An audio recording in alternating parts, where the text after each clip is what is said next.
So people are coming out and seeing the value of living good life, which is simple but elegant, and not always is materialism and consumerism and so on. So London is not necessarily the be-all and end-all example. And even in London, there are lots of people starting urban gardening, allotments, and lots of people trying to live a different way of life, which is more in tune with imagination and creativity and human spirit and close to nature, rather than just shopping in Oxford Street.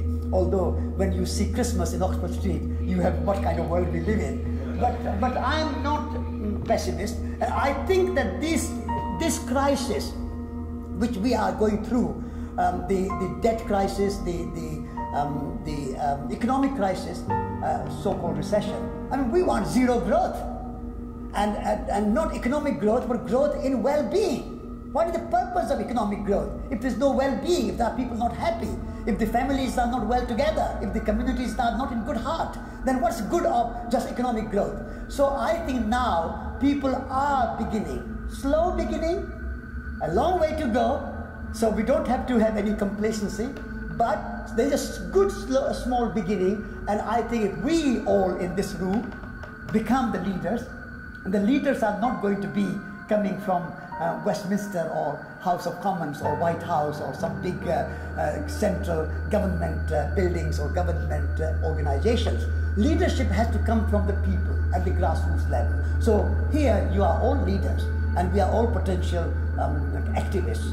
And so if we take matters in our hands and start to transform our consciousness and our way of life and how we relate to nature and how we relate to each other and how we relate to ourselves, be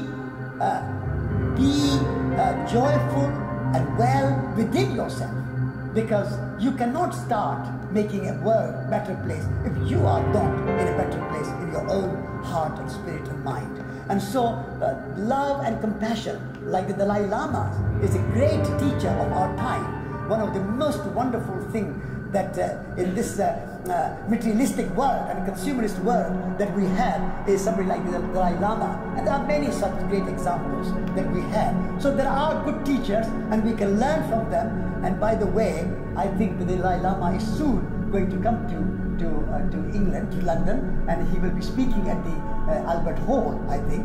So watch out, and if you get a chance, an opportunity, go and hear him. So that is the path of Tagore, Gandhi, the Dalai Lama, the path of ecology, path of spirituality, path of respect for nature, and not use nature as if it was only a resource for our human use and benefit.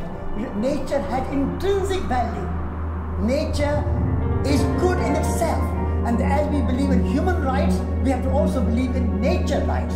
Nature has rights to exist. And it is not just there for us to cut down the rainforest and overfish the oceans and pollute the rivers and do what we like, put the animals in factory farms and treat them cruelly. So if we can transform our consciousness, I think there's a way forward, and we can rescue our humanity and our world from this blind materialism.